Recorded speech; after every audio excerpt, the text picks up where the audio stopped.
All right, good morning. My name is Rick Youngblood. I'm the president of TAMA, and I have the honor and privilege to be the moderator for the OEM panel this morning. Joining me on stage is Emily Lauder. Emily is the Vice President of Administration for Toyota Motor Manufacturing, Mississippi. Welcome. Thank you. Also, directly to Emily's right is Harry White, Jr., who's the Director of Body and White Construction for Volvo Cars in Ridgeville, South Carolina. Welcome, sir. Thank you. Good morning. And then our final panelist is Stuart Countess. Stuart is the Chief Operating Officer and Senior Vice President of Kia Motors Manufacturing in Georgia. Stuart, welcome. Good morning. So we'll get right into our questions, and I guess one of the first questions, of course, following the J.D. Powers guys, I think kind of fits right there. Describe the quality culture in your plant, and along with that, with the advent of social media and the data collection from warranty or quality ideas, how do you share customer feedback information to your production associates? Emily? Okay. Well, thank you.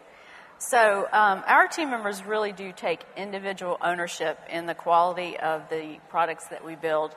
We have what's called built-in quality so that we're not passing a defect on to the next customer. So even if you work in stamping, you don't want to pass a defect on to body weld. Sure. So that goes throughout the plant. And each team member is enabled to what we call pull the andon and stop production at any point if they see a quality issue. So they really do feel empowered to have an impact on our quality.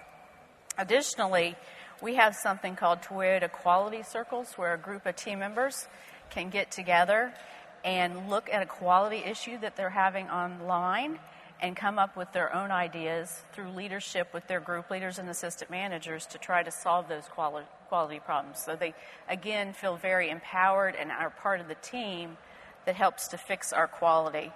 And recently, we just launched the all-new 2020 Corolla, and I'm very proud to say that our team members were able to provide new Corollas, and we had 0 defects flow out of our plant to our customers. And so, of course, we share that with our team members through broadcast monitors. We have what we call quarterly business reviews where we share the results. So a lot of mechanisms for the team members to understand how well they're doing with quality. Outstanding. All right, thank you. Harry? All right. At Volvo, we have what we call right for me. So we make sure that every process makes the quality levels right for them. So it's right for me to the next downstream process. In addition, we have what we call andon heroes. So we celebrate team members as they find things outside their standardized work and their standardized processes. We have a weekly communication called the Autonomous Times. And in the Autonomous Times, we have these andon heroes, and we write little articles about them, and they're fine. So we promote finding quality and really looking at it as the end customer. Also, we have quarterly reviews where we go through all of our quality matrices. We've also tied some of our incentive programs to quality targets. We come back and we share J.D. Powers results. We share our entire business objectives throughout Volvo. How are we doing as compared to other plants when it comes to quality? And then we take the customer feedback information coming from the field, and we publish the things that are relative to manufacturing, the things that our team members can touch, the things that they control, the things that will impact them even as customers. So I think we were doing a really, really good job with that. Outstanding. Okay, thank you. Stuart? So much as what Emily said, we follow a quality at the process build. But what that really means is that next job, that next person is your customer. And the idea, as already stated, is you're not going to pass any issue to them. That begins with a lot of training. From our particular plant being in an area that had not been an automotive community previously, we took a lot of steps in the very beginning to explain why this is important, and then of course you had to continue to build on that program and revise it year after year to take into account social media and various other inputs that you've had. We've done some other things that we believe are part of the success of just having key meetings on the production floor. And in those key meetings, you have executives that attend those meetings. The data that comes out of those meetings are important, but the real key behind it is that it's getting people to engage with the team members on the floor and understand what is your problem today. So I've got to have that one-on-one conversation. It's become part of the culture.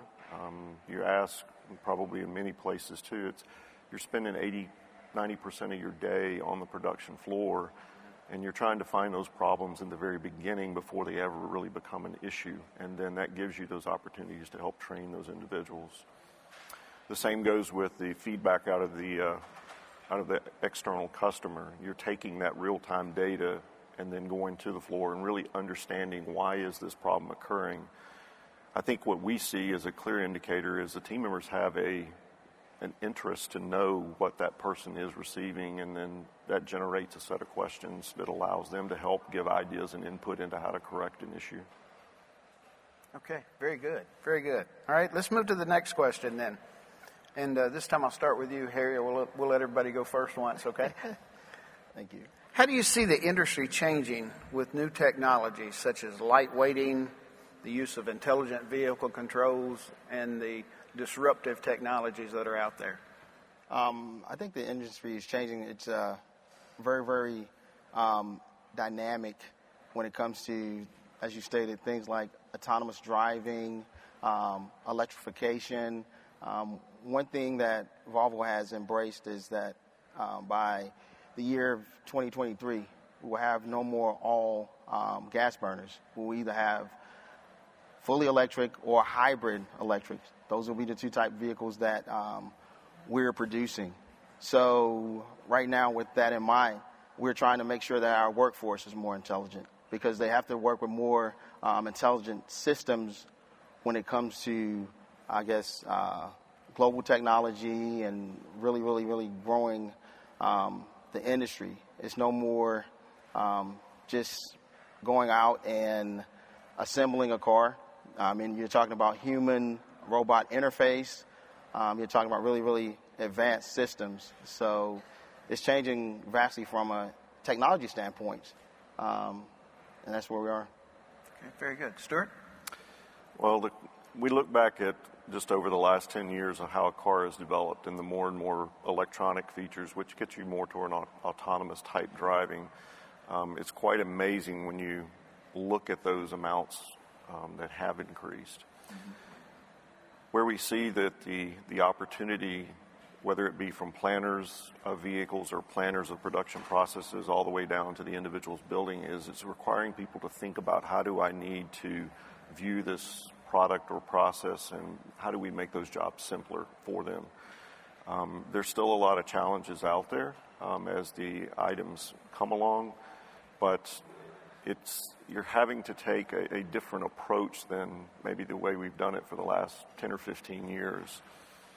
I think the engagement of the individuals on the floor is still the greatest opportunity that we have. We've got to ask them, how do we make a perfect car for every single customer?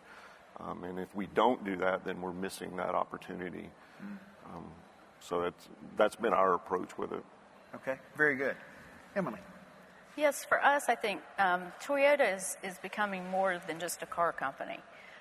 Mobility is a very big priority for us, and we're continuously seeing customer demand for other things than just automotive mobility. Mm-hmm. And one of the coolest things we have coming up is the 2020 Olympics in Tokyo. Mm-hmm. And so we have come up with what we call accessible people movers. And so the objective of these people movers is actually to take people the last mile from a certain point to the venues where they'll be watching the games. So potentially if you have young children, people with disabilities, it's going to help them get that last mile to wherever the venue is that they'll be enjoying the games. So we're very excited about that. We will also use these people movers in case somebody needs a relief type situation, if there's an accident or somebody has a medical condition, to help them get to where they need to get help. So very, very excited about that. And also, I think we're looking at mobility, not only transporting people from work to home or shopping or whatever, but also mobility within their homes.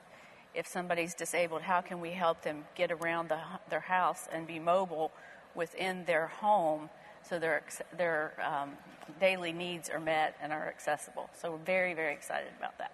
All right, very good. So I'm going to shift gears just a little bit now. Over the last couple of days in several of the presentations, the speakers have talked about unemployment being at an all-time low, and the baby boomers are leaving the workforce, and that's created quite a void. So from your perspective, what do you see as the prevalent labor issues, and who's responsible for addressing that? Is that an industry problem? Is that a government problem? How do you think we should best address that? And I'll start with you, Stuart. Well, labor is certainly an issue. I know in specifically our area, it's a great problem to have, but it certainly can cause restless nights. What our approach has been is to work it with the government side of it, with technical colleges, with the state agencies, to try to encourage individuals to get experience in different fields. Technicians or maintenance type individuals is one area I think probably we can all agree we struggle. Yes. We end up kind of robbing and stealing from each other, and that's not good because it creates instability. Our approach has been to get with our technical colleges inside the state of Georgia and try to come up with a curriculum that can develop those type of individuals that we need in 1 year, 2 years, 10 years down the road. But we do believe that it needs to go further. We have to go back into the high schools and try to generate some interest. What typically is happening, at least in our area, is we as parents maybe say, you need to go to that 4-year college, and right. That's all a great thought process. I'm guilty of that as anybody. But is that the right solution for everyone? And when you look at the opportunities in the areas of maintenance or those type fields, there's some great job opportunities that have an immediate need. So that means we have to work inside the high schools to try to encourage these kids, and more importantly, encourage the counselors to direct kids in this direction. I would give one example of what we think was a potential success story. We had a program where we had a high school kid doing like a co-op job with us, and we've had this going on now for a couple of years. At the end of his time, we asked the individual, "You've learned something, what are you going to do next?" So his interview, he said, "I'm going to go to a 2-year school, and then afterwards I'm going to decide, do I need to continue my education?" That is what we need to do more of from our viewpoint. And it's not easy, but manufacturing, probably in all 3 of our plants, is not the dirty environment we tend to portray it as. Right. When people come in and see your factories, they're, okay, this is not what I expect. But we have to work to change that image in many different areas. So who owns it? I think it's a shared responsibility. In the past, we have tended, from a manufacturing point of view or an industry point of view, just say, give me the educated and we'll do what we need to do. Right. We're not taking that approach. We have to get in there and help drive the agenda. And for us, within the state of Georgia, through workforce development organizations in our state, of Georgia Quick Start, et cetera, those have been positive aspects for us, and we'll still stay there with them. Super. Emily? So for us, very similar. I think, in our area, we see a very low unemployment rate in our region, which obviously is a very good thing. but that also creates needs that we're not having. We have jobs that are not being filled. So we've created some programs called Advanced Manufacturing Technology for young men and women to be able to get engaged in a 5-course program where they actually work at the plant 3 days a week and go to school 2 days a week, and it's fully funded by Toyota and some of our partnership companies.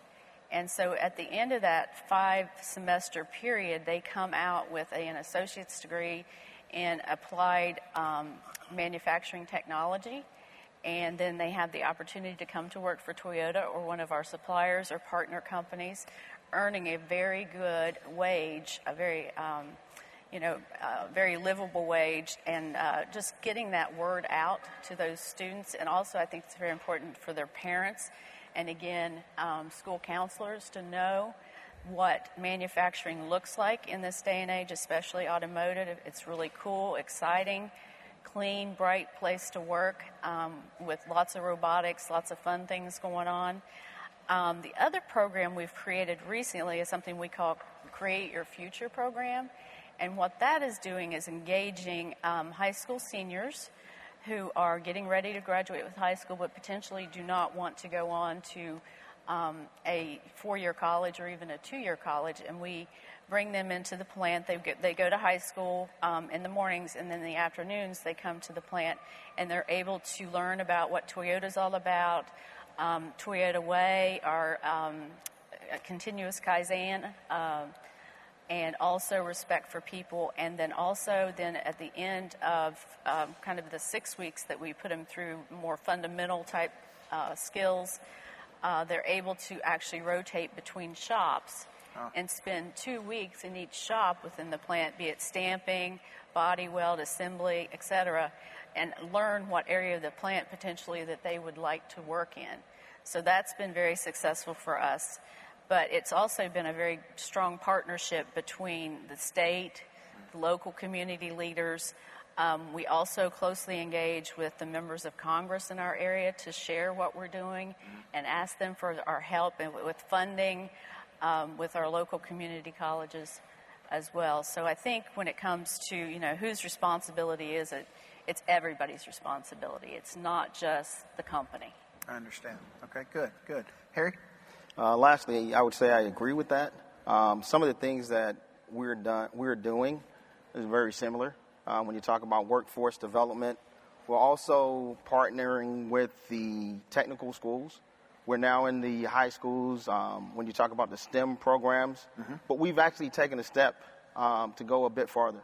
We're now working with the junior high schools and the elementary schools because, sometimes as students early on, you realize that, hey, I'm not a college bound, but we understand that at an early age, you can start to shape your path just like the person that's going to college. So we have supervisors that go into our local elementary schools. We have members of our plant management, as myself. I'm with the Advanced Manufacturing Board with Trident Tech. We have other members of our management groups that are really partnering with the agencies inside of South Carolina to help them understand what we need. One of the areas where we struggle to get resources is our skilled workforce. Okay, and you said, how do you do that long term? So we've started apprenticeship programs, and we're really reaching out to the community to make sure that when those resources are needed, they're actually available. Okay, outstanding. I'll move to the next question, and as a follow-up to that, excuse me, part of once you get employees into your company, you have to keep them. Right. So how does your company motivate your employees to come to work each day? And then further, how do you encourage them to view their jobs as a lifelong pursuit rather than simply a paycheck? And we'll start with Emily. Okay, well, we do a lot of things. We do try to motivate our team members, of course, through knowing that they're empowered. Again, as I talked about, pull the and be part of the quality and safety process. We conduct an annual morale survey for our team members so that they can give us their feedback on how can we make it a better place for them to work. Because at Toyota, Mississippi, we really want to be the best place to work for all. So just a recent opportunity that we had through our morale survey is we have implemented an on-site Walmart pharmacy and team store that makes it easier for team members to have access to getting, of course, their prescriptions refilled, or if there's some, if they want a loaf of bread to take home, that it's there for them to do that. And then we also have things that we call our positive employee relations kind of monthly touch points. It can be simple things as much as on Valentine's Day we gave out cookies and said we love our team members. So we gave out bags of candy at both Easter and Halloween. Of course, we have holiday lunches. Some of our plants give out hams or turkeys at holiday season. We also engage our team members through what we have a safety month and a quality month, really to make sure that they know that they're engaged and they're empowered to speak to executive management about any issues that they see. And then we also have what we call a team member appreciation month, where we truly show the team members how much we appreciate them, so that they're empowered and motivated to come to work every day. Okay, very good. Harry? At Volvo, we have what we call best and basics, and it's centered around the team member. So we want to be the best management to provide the team member with the best process to have the best team members. So with that, we have what we call skip level. So I know people talk about escalation, following a chain of command, but we have skip level, and it's practiced at every level. The team member can walk up to the plant manager and just talk about what's relative to them, what's relative to the plant. We have roundtable meetings on a weekly basis. As a shop director, I have them. The plant manager has them at a weekly basis, the superintendents. So we're all having roundtables to understand what's really impacting the team member on the floor and the plant. In addition, we are also having team member appreciation in the form of luncheons. Next week, we're going to have just a barbecue, just as recognition for the team that, hey, we've accomplished things. We just gave out lunch bags last week just to commemorate the fact that you've been here for 1 year and we've accomplished a lot in launching our SC60. So we're just growing. We are fostering promotion from within. We have supervisors that a year ago were team members on the line. So we're really trying to promote from within and foster that energy and the fact that you're not just here today, but you're a part of our growing company. And this is a career that you've entered into. Okay, very good. Stuart? I kind of summarize it as it's about a relationship with the people. That starts with just, if you're walking through the production lines, how are you doing? Did you have a good weekend? Just simple conversations can help build that sense of camaraderie that goes with, I care what is going on in your area. And if you don't do that, what you, I think, always run a risk is that there are problems hidden beneath, and it's hard to find out those. It does require, though, that when individuals, have a question or have some concern, you've got to follow back up with them. Right. Now, you may have someone else that needs to get involved, but you still have to take a responsibility to go back and just say, did you get the answer you needed if you didn't physically provide it? I think that's, it can't be overlooked in any regards. We do a lot of the same things I already mentioned. We have the roundtables at different levels throughout. It certainly provides an avenue for individuals to give feedback. But there, too, you have to listen to what those comments are and be able to and willing to respond to them. Sometimes the answer is no, but you have to explain why the answer is no. Okay. Some people like that, some don't. But, if you don't understand why it's not, then there's always a question. Involvement in the community projects that all of us do also provides that sense of community feel. Taking people to visit different congressional people also provides a sense of responsibility, but it gives them some exposure. It also helps us put a different face on who this company is. They know my face, but they need to know the other 2,700 people that are in that plant, because they're the ones truly, really day to day. They're making magic happen. So how do you share those experiences with them? A lot of times you get into a discussion, well, do I really want to do that or not? What's the cost? The benefit is far outweighs the cost. There was recently, actually this early part of this week, there was a large group of automakers that took their team members up to Washington. Right. Toyota had a ton of people, Volvo had people, we did, and many other automakers. But having been there and seeing the smiles on those faces, and some of those people literally had never been to Washington before, okay, you cannot discount what was happening for those. That brings pride back that the company cares about them, but also that they have a voice in what the future for that particular operation is doing. So every day it changes. Sure it does. Yeah. Okay, very good.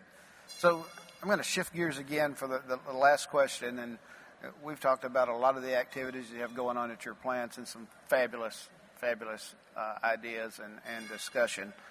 But I want to focus more on you personally, okay? So we'll start with Harry this time. Harry, what would you view as your greatest challenge?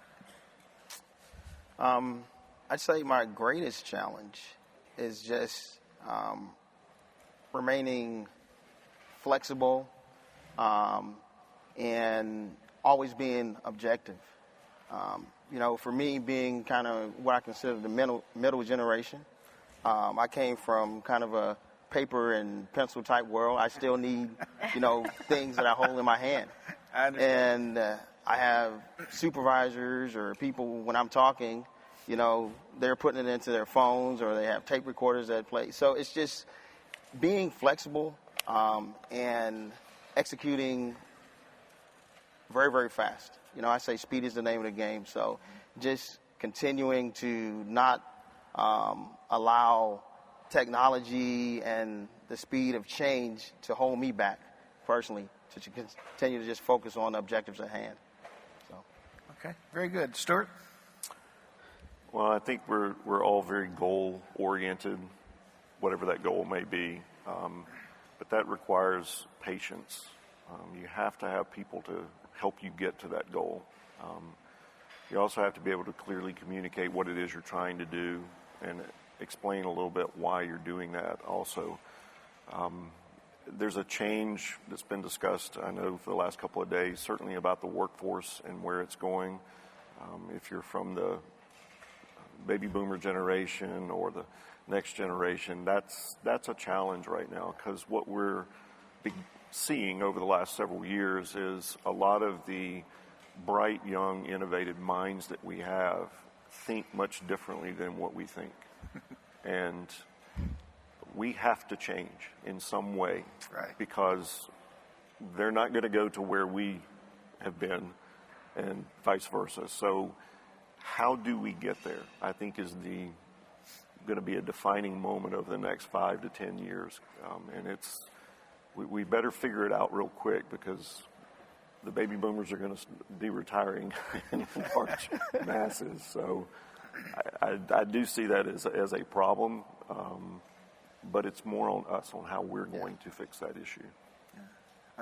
You worried me at first because I thought you were going to ask for patience, which probably not a good plan.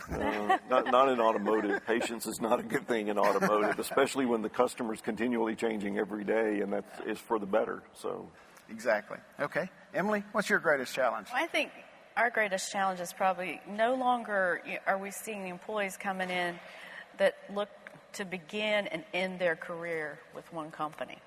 Mm-hmm. They're wanting to jump around a lot. Mm-hmm. And so I think the challenge for us is, with those entering the workforce, especially in automotive, is making sure that they feel engaged and that they're working for a company that is committed to the community, to society, to doing things with the environment, and having work-life balance. So those challenges, especially with work-life balance in automotive, is difficult. So we've been looking at ways, even for our production team members, as how can we do some different flexible opportunities for, 4-day work weeks, different shift options, those type of things, and just trying to be more flexible around that, and also making sure team members, as they come into the company, knowing that they have opportunities to get engaged in things just beyond just the process. So we have things called business partnering groups where we encourage our team members to be leaders for those groups, whether it's the African American Coalition that we have or the Collaborative, or if it's young professionals, women in the workplace, and encouraging the team members to actually be the leaders for those groups, that they feel empowered, and then they get developed through being part of those business partnering groups that can help them see that they have a longer term career, specifically within Toyota. Are some of the tools that we're trying to use to really engage folks so that they can see that they do have a career and they want to stay with the company versus jumping from job to job. Okay. You see the timer down there. We've got a little bit of time left, and I'll give you an opportunity to any follow-up thoughts on any of the questions that we've had. And Harry, I'll start with you this time. Yeah, just some additional follow-up. When I think back of talking about different ways to allow our team and members to express themselves, when you think about technology, we have a Facebook page. And on our Facebook page, it's monitored by our communication department. Right. And as people have questions, in the social media world, sometimes it's easier to hide behind that keyboard. Sure. But we take those questions and we funnel them to the right organizations to go out and answer those questions on behalf of our team to make sure that we're not leaving anyone's desires or their issues or their concerns. We're providing a response, like Stuart said. We're attentive, we're aware, we're engaged, and we're using social media to do that. Just recently, when you talk about Hurricane Dorian, it was impactful. But we had people, the only way they communicate is through social media. So we sent out blasts through our Facebook page. We sent out text. So we're actually utilizing technology to reach everyone. So I just wanted to kind of come back and share that. Okay, very good. Thank you. Stuart, final thoughts? Yeah, I expand a little bit more on this whole workforce development. I agree with what he said. You have to go back into the elementary piece of it. There's a lot of good programs out there, and we as the companies have got to take advantage of that, but you have to have that sense of ownership that it's necessary to do that. It does start with also changing, as Emily said, about the counselors. I think we need to find ways to engage them more into what manufacturing's about. If you think about years ago, a car was usually a lifespan of about 8 years, and now it's somewhere between that 4 and 5 year. And the iPhone's changing, every 3 times a year? Right. The way we teach individuals now doesn't change anywhere that fast. So if we're looking to our future and what our vision for our individual companies are, it has to be our responsibility to try to communicate, all right, these are the up-and-coming technologies or needs within our own individual businesses that you need to be thinking about in the education side. And even at least people I've talked to the education side, they admit that it's a slow-moving system. Right. But if we don't tell them, they're not going to know when we're going to be standing there. Well, wait a minute, I don't have somebody that can fill this particular role or job. So exactly, getting involved is important. Okay, very good. Emily, I started with you. I'll end with you. Final comments. Well, one of the things that we're using is something we call the Fuse app. And so what that is an app that team members can have on their phone where we can push out information to them about upcoming events, such as the morale survey. We allowed them to take that survey on their app versus a piece of paper or keying into a laptop. And so that's been very well received at our plant. I think we have an overall 80% usage of that Fuse app, so it's a great opportunity. Also, they can feed back questions to us through that app, and we can provide answers to the team members so that we understand their concerns.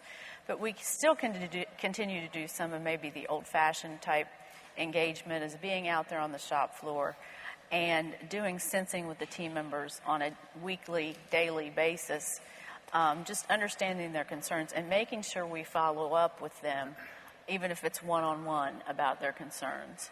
And then I think the other thing that's very important is that as executives, as managers, that we're out there on the floor talking to the team members, being the face of the company, being very accessible to them so that they know that they can come up and talk to us, being very approachable, and just being there to show, we're here for you, and we're not just sitting in meetings all day, but we really are interested in our team members and developing them for the next level and for the future of automotive.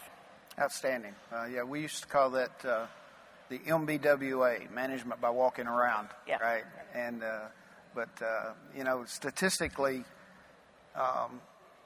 people in the United States would rather be the person who has deceased at a funeral than be the person that's delivering the eulogy. And so I know getting up in front of the bright lights is not always fun, but I certainly do appreciate each and every one of you, your participation and your candidness. And thank you very much, and thank you very much for attending the conference. Thank you. All right.